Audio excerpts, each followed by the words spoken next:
Hi everyone, this is my first reaction video recording, so let's see how it goes. So who is Safiya radiallahu ta'ala anha? Number one, her name was actually Safiyya, and Safiyya means chosen one. Now, some of the writers and authors said that it could mean that the Prophet ﷺ chose her, but it appears Allahu a'lam that was always her name. So her name was not changed from any other name, as was the case of Juwayriyya radiallahu ta'ala anha or others, but rather it was her name growing up. And there were other women that were named Safiyya at the time of the Prophet sallallahu alaihi wasallam. Can anyone tell me any famous ones? Any famous Safiyyas? Anyone? You'd make me really, really happy because we covered one of them in the first. Yeah. The aunt of the Prophet sallallahu alaihi wasallam, Safiyya bint Muttalib, the mother of another famous Safiyya, not so famous, Safiyyas at the time of the Prophet sallallahu alaihi wasallam, and it wasn't an uncommon name at the time. Now this Safiyya is the daughter of Huyayy ibn Akhtab. Huyayy ibn Akhtab. And Huyayy ibn Akhtab is the chief of the most powerful Jewish tribe in Medina, Banu Nadir. So her father is the chief of Barra bint Samuel, Barra bint Samawil, and she is from the royals of Banu Qurayza, another powerful Jewish tribe in Medina at the time. Okay, so you have a woman of noble lineage, and who has a very interesting story of the Prophet ﷺ coming to Medina, because of course these tribes had settled in Medina in anticipation of a prophet that was to arise amongst them. That is why you had a migration of those tribes of the people of the book to the area, because they had traced in the Bible that this was the place that a prophet would arise. And in the case of these tribes, they were expecting a prophet to be a continuation of Bani Israel, to be an Israelite as well. Now, Safiya radiallahu anha narrates the story from here, as a child growing up, and then anticipating the arrival of the Son coming to Quba. So she tells the story herself. She says, "Kuntu ahabbu waladi abi ilayhi," that I was the most beloved of my children to my father. Wa ila ammi Aba Yasir, and to my father, to my uncle Abi Yasir. And she says, "Lam alqahuma qat ma'a waladin lahuma illa akhadani dunahu." Saw me amongst his own children, that they would only pay attention to me because of how much they love me. So I was the closest to my father, and I was the closest to my uncle, and this is important context. Okay, she's saying that my father adored me, and this is something, subhanAllah, that the scholars will talk about. And that, when you read the history, even of some of the greatest tyrants, that tyrants are different sometimes in their household or their family. They have that cognitive dissonance. So she speaks very lovingly about her father and how he treated her, despite the way that he's going to treat the Prophet sallallahu alaihi wasallam and other people. So with me, he was amazing. She said, فَلَمَّا قَدِمَ رَسُولُ اللَّهِ صَلَّى اللَّهُ عَلَيْهِ وَسَلَّمَ الْمَدِينَةَ وَنَزَلَ قُبَاءَ فِي بَنِي عَامِرِ بْنِ عَوْفٍ غَادَتْ قُبَاءَ. So this is the very beginning of the hijrah. The very beginning of the hijrah. Then my father and my uncle immediately went to Quba in the morning to see if he was him, to see if that was the prophet that they had been waiting for. So she's at home. She says that they came after Ghurub al-Shams, after the sunset. So they spent the whole day in Quba, and basically she's waiting at the door. She's waiting to see her father and her uncle and hear the news. So she says, فَآتَيَا كَالَيْنِ Okay, so this is a very important part. Muhammad's first wife, Khadija, was a Jewish woman, and Jews are waiting for the Messiah. Currently, they are still waiting for the Messiah. And there are some specific qualities of the Messiah which they are waiting for. The Messiah has to be from the bloodline of David. He will be expert, like he will be teacher of Torah. He would know everything, and he would explain stuff very clearly, like Jesus did. There was once when Jesus was preaching, a crowd of 5,000 people came to listen to Jesus talk. And then, because they were so away from the city, after he was talking, after a sermon of 2-3 hours, the disciple came to Jesus and they said, we only have 2 fish and 3 bread, and there's 5,000 people. If we send them back to the village, then it will take them 2 hours walk, and it will be very difficult. What shall we do? And Jesus said, bring all the empty baskets. And all the empty baskets got filled with fish and bread, and all the 5,000 people ate it, and it was still they had fish remaining after everybody had ate. So Messiah was supposed to do miracles like Moses did, and he was supposed to be the rabbi and has to be from the bloodline of David. But Muhammad knew that Jews are waiting for the Messiah, and he took an opportunity to say that he is the Messiah. And that's the point. This is the thing, like the uncle and father of Safiyya go there to see them, because when Muhammad said that I am Prophet, I'm getting divine revelations. And so they wanted to know. And that's why two people were interested when Muhammad said he's the Prophet. One, the people of Makkah who wanted to kill him because he was offending their God.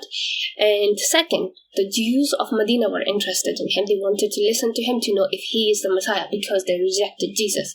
Now, if Jesus had so many miracles and he was from the lineage and everything, why did they reject him?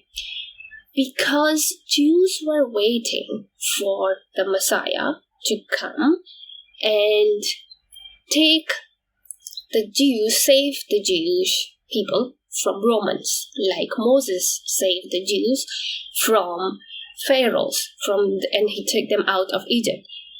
And Jesus came to save everybody. He came to save the humanity from their sins. Some Jews believed in him, and all the disciples were Jews, and they believed in him and followed him until their death. Like, they risked their life based on their belief after what they have seen from their eyes, the Jesus, his resurrection, and miracles and everything. But some Jews did not believe in Jesus, and they continued to wait for the Messiah. And that's why the Muhammad character comes in. But because he cannot prove that he is the Messiah, then later on he just saying, like, I am the last prophet and all. So this is a very important part. Like, they went to see him to see if he's the one, and then let's see what they say. Beat down, and basically they paid no attention to me whatsoever. So she says, فَهَشِشْتُ إِلَيْهِمَا كَمَا كُنْتُ أَصْنَعُ. So I went to them the way that I used to do, to my uncle, to my father especially. And she said that, وَاللَّهِ مَنْ تَفَتَ إِلَيَّ وَاحِدٌ مِنْهُمَا. Not a single one of them turned towards me. My father and my uncle completely ignored me. Like, they were so overcome by what had just happened that they didn't even look at me. So she said that my uncle Abu Yasir then spoke to my father. And he said to him, Ahuahu, is it really him? Is it really him? Ahuahu, is it really him? Qala na'am wallah. And my father Huyayy said, swear by Allah, it's him. So Safiyya is watching this conversation unfold before her. فَقَالَ أَتَعْرِفُهُ وَتُثْبِتُهُ. Her uncle says to her father, you know him? You are able to confirm that this is the Prophet of Allah, that this is the one you've been waiting for? قَالَ نَعَمْ. Said yes. قَالَ فَمَا فِي نَفْسِكَ مِنْهُ. The uncle is clearly waiting for instructions from the father, the head of the tribe. So what do you say about it? What should we do? And he said, عَدَاوَتُهُ وَاللَّهِ مَا بَقِيتُ. I will be his enemy as long as I'm alive. So I'm his enemy. So subhanAllah, you have these polar opposite reactions. You had Abdullah ibn Salam, the chief rabbi of Medina, and as soon as he saw the Prophet, he embraced him and pulled back. But this shows you where the political and the scholarly come to clash. The same reason why in Mecca, Abu Jahl rejects the Prophet. He listens to the Quran, he says, this is divine revelation, I know it. But what does Abu Jahl say when he confirms to those that are closest to him, I know he's a prophet of Allah, I know he's telling the truth. He says, but he's from Banu Hashim, I'm from Banu Makhzum. If I give Banu Hashim a prophet, what will happen to Banu Makhzum? So the scholarly class here, the chief rabbi, finds it easy to accept the Prophet and to take this as a confirmation of an extension. Huyayy ibn Akhtab says, we're going to be at war because he's not from us, he's not from the offspring of Bani Israel. So this is the prelude to Khaybar. Now, the Prophet we talked about this last week. He knows about the father Juwayriyah hiding 2 camels in Wadi Aqiq. He knows about Al-Abbas hiding his wealth back in Mecca. He knows all of these things, the divine revelation. He's able to tell you about things that are happening inside the Kaaba, even from a distance, so many different things. The Prophet knows who the hypocrites of Medina are as well. Why didn't the Prophet just do something about them? Right? The Prophet is actually showing his justice even in these first 7 years.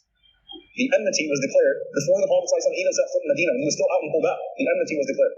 But the Prophet does not treat them in accordance with rumors, and in fact the Prophet tries to reconcile the tribes. He tries his best for years to try to bring people together and to try to eliminate the feelings of spite and malice. Of course he succeeds with some, and others are stuck on fighting him and undermining him at every turn.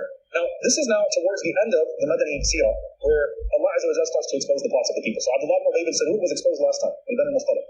That's to displace him. We're going to take Khaybar, Banu Nadir and Banu Qurayza. And Huyayy, her father, is the main one who is working to facilitate the treason from the inside and to harm the Prophet from the inside during the Battle of Khandaq. So the Prophet builds a trench with the companions to protect himself from the outside and from the enemies that are coming from Mecca. And Huyayy is the main instigator, the chief instigator, to work with the outside, the external enemy, despite everything in between them, despite all the treaties, to try to arm the Prophet from within. So you have this political player here, you have the hypocrites of Medina that are also working against the Prophet ﷺ, and you have the Prophet ﷺ's enemies from Mecca. Obviously, Allah gives the Prophet ﷺ victory against his enemies in Khandaq. They're able to ward off the attack, the onslaught, and the Prophet ﷺ is given victory on the inside as well. And so Huyayy, being from now, Safiya radiallahu ta'ala anha, her husband also would be killed. So her father is killed, and her husband is killed. Safiya radiallahu ta'ala anha was married twice before the Prophet sallallahu alaihi wasallam. First, she was married to a man by the name of Salam ibn Mushkin, and they were divorced. And then her second husband, by her words, was a man by the name of Kinan ibn Abi Huyayy. And Kinana ibn Abi Huyayy was one of the chief insiders against the Prophet sallallahu alaihi wasallam as well, one of the chief poets. And by her words, was also an abusive husband. So subhanAllah, you get very personal here, because you actually get to hear some of these things that he actually physically abused her. And particularly, she mentioned her last memory with her husband to be an abusive memory. And guess what it was? She woke up from a dream where she saw the moon rising over Khaybar. So remember, Huyayy radiallahu anha saw the moon rising over Muraysiyah. The moon rises in a very specific way. So she wakes up and she tells her husband the dream. And she doesn't know what the dream means. This is before Khaybar happened. She just thinks it's a beautiful dream that she saw a full moon rising over Khaybar. And she says that my husband started to physically beat me and punched me in the face. And he said to Yadina Malik Yafra that you want the king of Yafra. That you're desiring the king of Yafra, you're desiring Muhammad sallallahu alaihi wasallam. And that's the dream that she had. So she said he physically assaulted me and was violent as a result of that. So subhanAllah, Khaybar happens. And both her father and her husband will die in Khaybar. Now, this is where you start to see some of the harshness of the realities of battle, and you start to see the Prophet ﷺ upholding a different level of ethics and a different level of nobility. When the battle of Khaybar was over, Bilal radiallahu ta'ala was escorting the women of Khaybar away from the battlefield. But he passed by the site of the battle. Okay, so they saw the casualties. And this was something the Prophet ﷺ did not like to happen. He didn't like that the relatives see their followers. Think about that, by the way, and compare the Prophet ﷺ from a moral perspective to his enemies, who literally mutilated the bodies and left them strung up and hung up in all types of sanafi, all types of displays after they killed them in the The Prophet ﷺ did not like that the families of the casualties will see them no matter what has transpired. And Bilal radiallahu ta'ala made a mistake in walking directly by where the fallen were. And Safiya radiallahu anha describes a woman that was with her that started.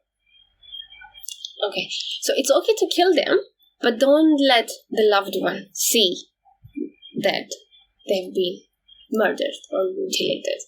So they beheaded lots of people in that war. The Battle of Khaybar is one of the most controversial incidents of Muhammad's life, and they killed thousands of men in that war, and they took women as captives and slaves. And so he's not. And one other thing which I want to emphasize here is Jews believe in one God. We all know, okay? And Muslims, they believe in one God.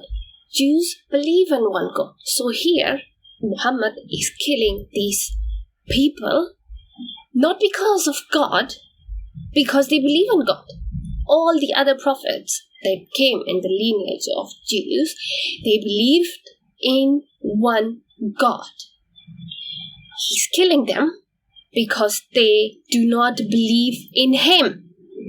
He's not killing them for God. He's killing them for himself. He's selfish here.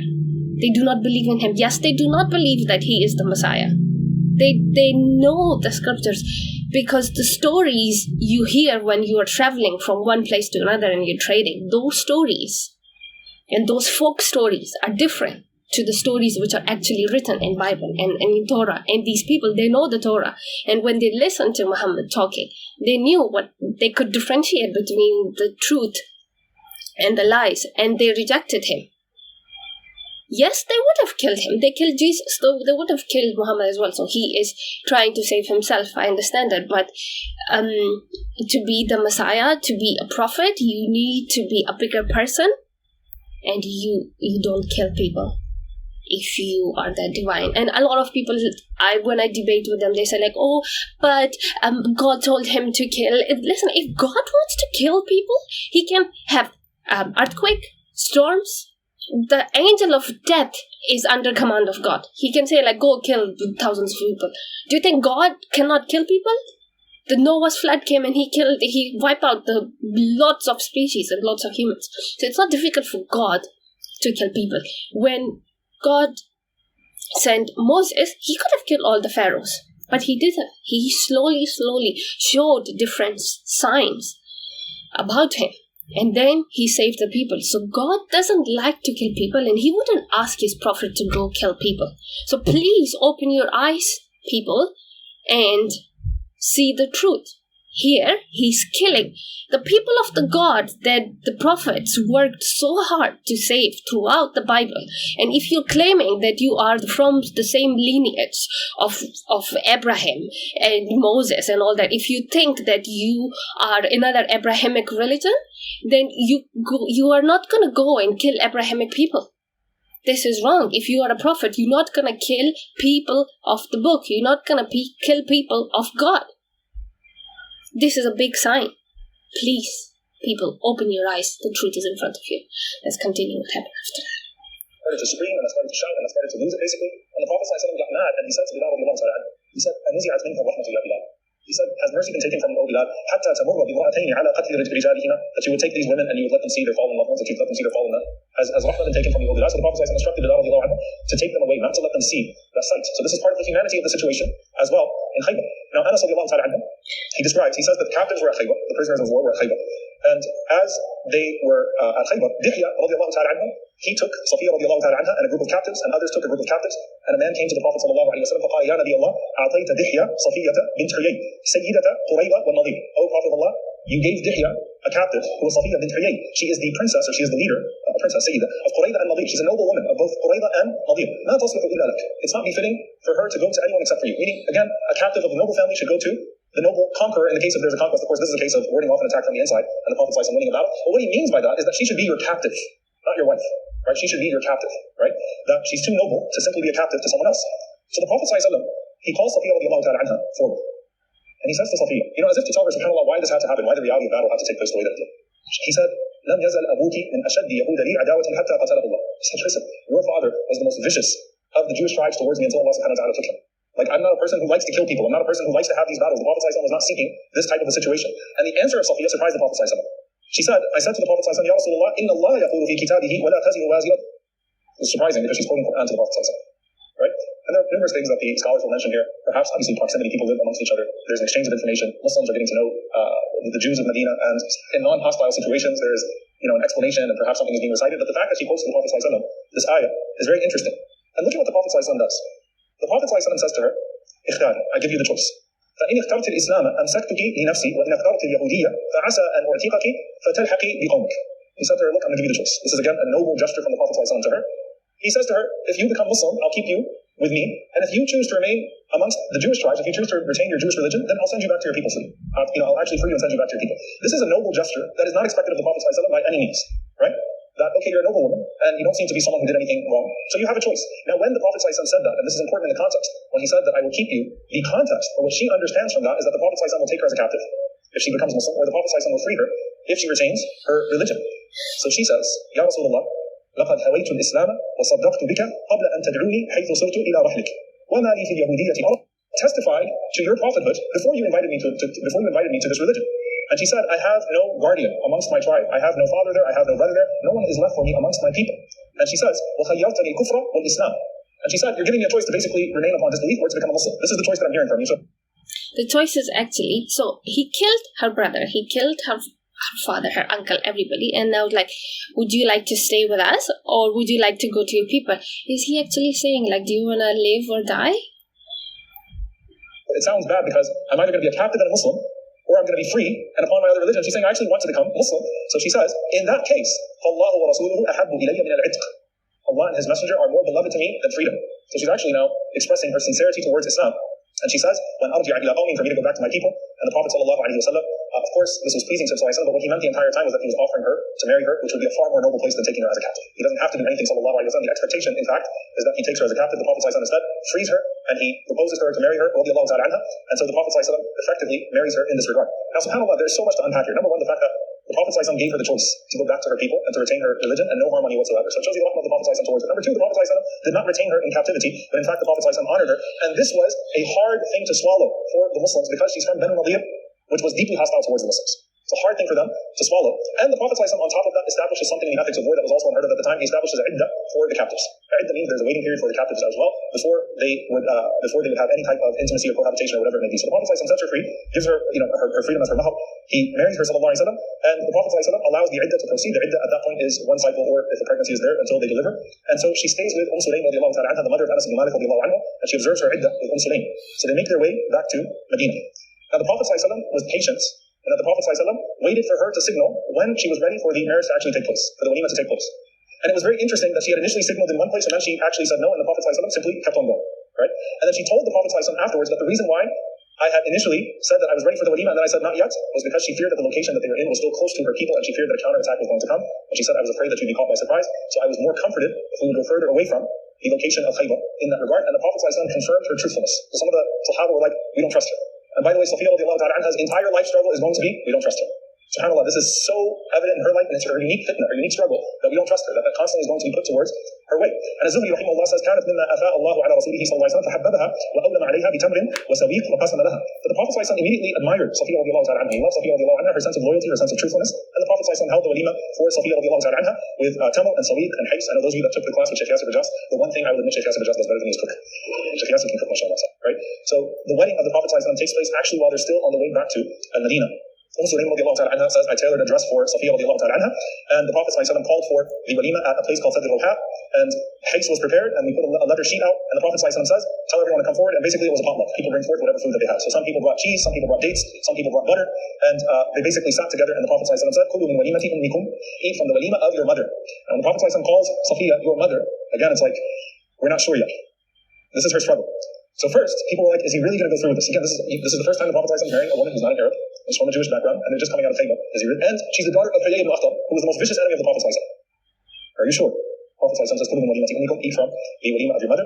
And they're wondering now, is she going to be given a sub-status? Is she going to be a captive? Is she going to be held differently? The Prophet ﷺ dressed her in a means of distinction, and he put her behind him ﷺ on the camel, which shows that she is his wife, that she is one of our mothers. And in fact, subhanAllah, it's one of the things that's narrated the humility of the Prophet ﷺ, that the Prophet ﷺ, he kneeled next to the camel, and he put one knee out ﷺ, so the way that a person would go down on one knee, his left knee down and his right knee out, and he invited Safiyya radiallahu anha to basically use his leg to ascend onto the camel. This was from the humility of the Prophet ﷺ. In fact, Safiyya radiallahu anha said she was extremely shy because he's Rasulullah ﷺ. Like, what is he doing? But this was the Prophet ﷺ showing his humility and showing his grace.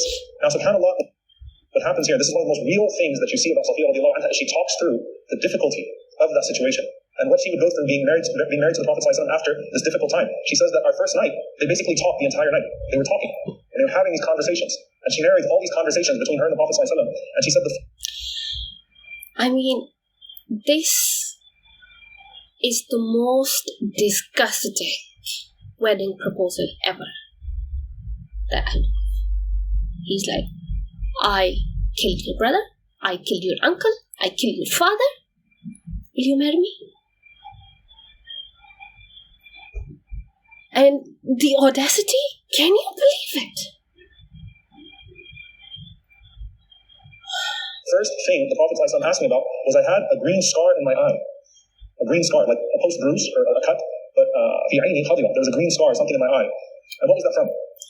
You all remember? When her husband punched her. So it's kind of like, imagine like the scar, she had bruising from the hip, but the scar had remained, even some time now has passed. And the Prophet ﷺ asked me, what is that? What is the green scar that is in your eye? So I said to him, and then it came into my home and into my lap. And when I said that, he struck me and he said to me, Malika Yathrib, you desire the king of Yathrib. So she says, as I'm talking, I tried to forward when he's talking in Arabic. To the Prophet ﷺ, she actually describes that there was one feeling of apprehension that remained. That the Prophet ﷺ, technically killed my father and he killed my husband. Right? She loved her father and she understood her husband, obviously, but her father, she's specific. So she's saying, subhanAllah, even inside of herself, that was the one thing that still remained inside of her towards the Prophet ﷺ. And it's as if the Prophet ﷺ knew, and the Prophet ﷺ says, Ya Safiyya, inna abaki alabba alayya al-arab wa fa'ala wa fa'ala. That your father literally turned the Arabs all against me. I mean, he did this and he did that. And he's saying that this is what your father did. Meaning I had no choice at the end of the day but to fight your tribe in this regard. And so she said, the Prophet ﷺ said that hatta dhahaba dhaka min nafsi, until whatever hard feelings I had left me. So I had some hard feelings just about my father and my husband in particular, my father in this regard. And she said, the Prophet ﷺ, like he was apologizing and said, he doesn't have to do that, but explaining the situation. This is an ugly reality. Her father literally tried to kill the Prophet ﷺ and committed treason. So she said, until all of that left my heart from the Prophet ﷺ, and her heart had nothing but love towards the Prophet ﷺ. So this is a human element as well, that she's describing the hesitation that existed within her that had left her. Now, something interesting happens here. The Prophet ﷺ, the next day, he comes out of his tent with Safiyya radiallahu anha, and he sees Abu Ayyub al-Ansari holding a sword. The Prophet ﷺ looks at Abu Ayyub and says, what are you doing? Abu Ayyub looks at the Prophet ﷺ and he goes, Allahu Akbar. Kabba. Why? Can you all guess? He was worried that Safiyya was going to do something to the Prophet ﷺ. So he was waiting outside the house of the Prophet ﷺ with a sword, just in case. And he said, Ya Rasulullah, I was just circling around, I was just making sure, being sure that nothing happens to you. Ya Rasulullah. فضحك رسول الله صلى الله عليه وسلم. So the Prophet started to laugh and he said, Khaybar, inshallah. Like, okay, like you're good, jazakallahu khayran. Like, he understands Abu Ayyub is doing this from a place of sin. Okay. I think that's it. I'm not going to watch the rest of the video. I will add the link at the bottom. If you want, you can watch all of it. I don't think I can take it anymore. You can see that even in the end, there was this guy who was sitting outside the tent with a sword in case she tries to kill him.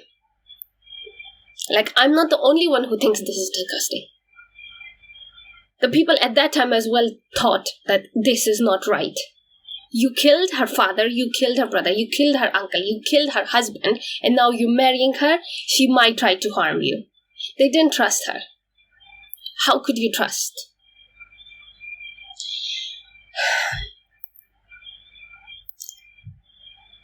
So, she was only 17 years old by this time. Search her on Wikipedia. And Safiyya was only 17 when she got married to Muhammad. Muhammad was around was 50 plus, or he was around his 60s. Just a man which is like old enough to be your father, who already has 8 wives, is proposing you to marry him after he has killed your entire family. Let me share like something personal here. I was 21 years old when I heard the news about my father. My father had passed away. I was very close to my dad. Like in the beginning says, like she was very close to her dad. Like I was my dad's universe and my dad was my universe. And when I heard the news, it broke me. When you lose someone you loved so much at such a young age, it's very difficult to be in senses. Your body goes into this autopilot mode.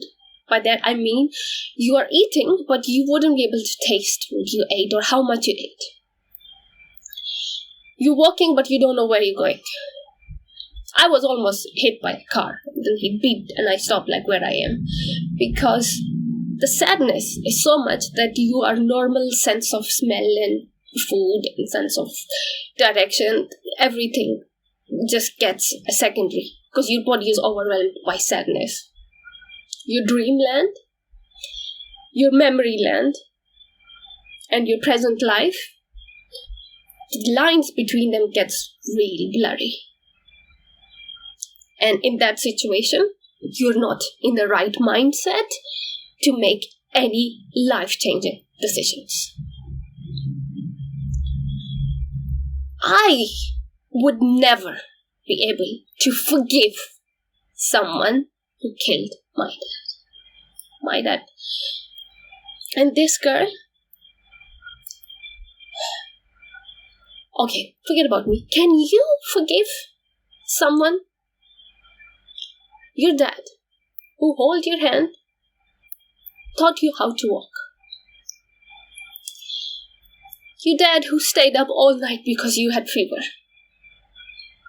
Someone comes and kills him. You will forgive that person? Forget about prophet, even angel of God comes to kill my dad. I would not forgive that person. That girl, she lost her family. She was not in a sense to make any life-changing decisions. Poor thing, God knows what she's going through.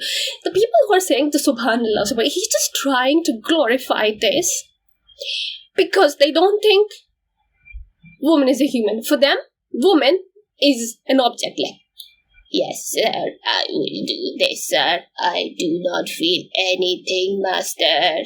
I am an object. Because she knew Muslims, they don't kill women. They kill men, because in this war they did kill a lot of men and a lot of boys, but they do not kill women, because woman is an object. I cannot kill my phone. Yeah, this is my phone, I can't kill it. I can use it, I can gift it, I can throw it, but I'm not going to kill my phone. They will use the woman as slaves, and then they will sell them. So it's a commodity. So they're not going to kill her. So for her, it was better to stay with this man. At least he has like 9 other wives, or 8 other wives. Not sure at that point. He married so many times and stuff. It's hard to know. So she was like, okay, at least I'll be safe. And even if she tried to kill this person, she knew that there's an army outside.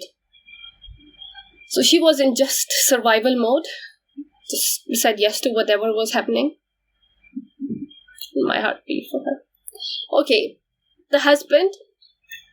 Imagine when a woman gets married and it was like she recently got married to this new person.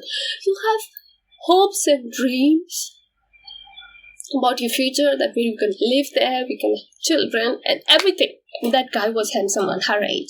Everything was gone instantly. And the brother, someone you shared your entire life with, your best friend, is gone.